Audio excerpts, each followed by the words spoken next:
ফুলকবি, বিলাহী, বেঙেনা এইবিলাকে ৰোগ প্ৰতিৰোধ হিচাপে আৰু বিভিন্ন বেমাৰৰ পৰা নিৰাময় কৰাত সহায় কৰে।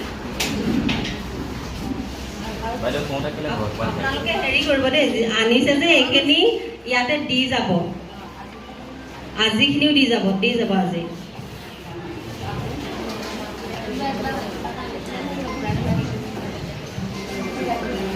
মোৰ বিকাশৰ 2 নম্বৰ পইণ্টটো আনিছোঁ, ইফেক্টিভ কমিউনিকেটৰ, ফলপ্ৰসূ যোগাযোগৰ বাবে আমাৰ সাধুৰ দৰকাৰ। সেয়েহে এখন ষ্টৰী বুক হিচাপে বনাই আনিছোঁ।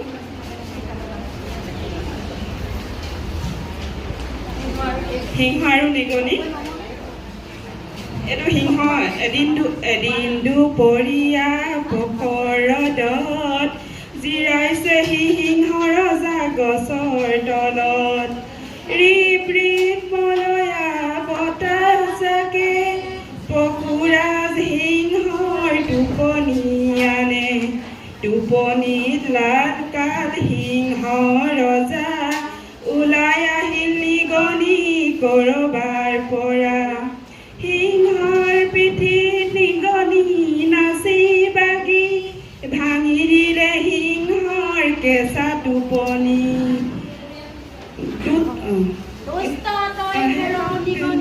কিয় ভাঙিলি মোৰ কেঁচা টোপনি? ভয়তে নিগনিয়ে কয় কান্দি কান্দি, ক্ষমা কৰা মহাৰাজ কৰো মিনতি।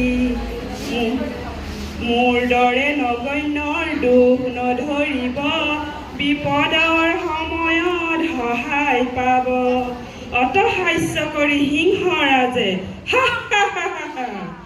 দুষ্ট নিগনিক এৰি দিয়ে।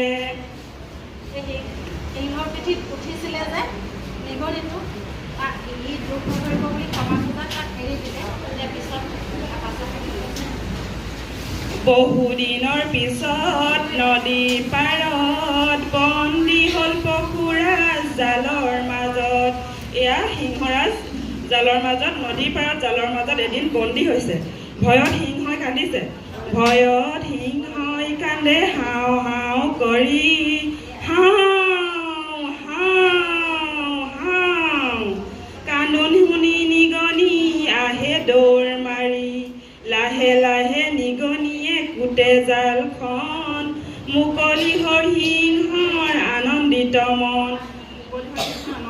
হৈছে জালৰ পৰা সিংহ হৈ মুকলি, বন্ধু বুলি নিগনিক ধৰে আঁকোৱালি।